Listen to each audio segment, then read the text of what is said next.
I'm Clara Dietl. I'm Associate General Counsel for Solution Health. So I provide general legal advice to our providers and staff. For families who are starting to have these end-of-life planning conversations, I would say make sure that you have all of your documents pulled together. The biggest issue that I see come up is that folks have not completed their advanced directives, and so they find themselves in a situation where they can't make their own healthcare decisions. In New Hampshire, the way that you can tell people what your wishes are for your end-of-life treatment is through an advanced directive, and that is comprised of two different documents. So the first is a durable power of attorney for healthcare, and that is a written document where a person would identify another adult that they would want to make decisions for them should the time come that they can't make decisions for themselves. So you don't need to be worried that if you complete that today, it doesn't take effect right away. It only takes effect in the future if your care team makes the decision that you can't make decisions on your own.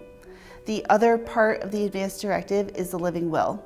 And so that is a document where you get to set forth what your wishes are for end-of-life treatment. If the situation arises that you can't make decisions for yourself, then the agent that you identified under the durable power of attorney is then going to look at the living will and see what your wishes were for end-of-life treatment.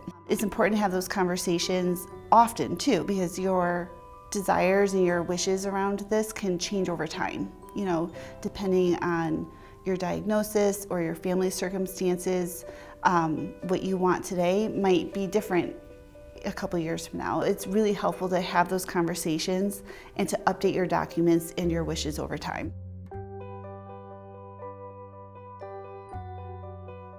So it can feel overwhelming to think that you have to start making these end-of-life planning decisions, but there's really good resources out there that are available. For example, the New Hampshire Foundation for Healthy Communities, they have a really good guidebook on their website to kind of walk you through this process, and it's something that you can do on your own. You don't have to have a lawyer to help you fill out an advanced directive.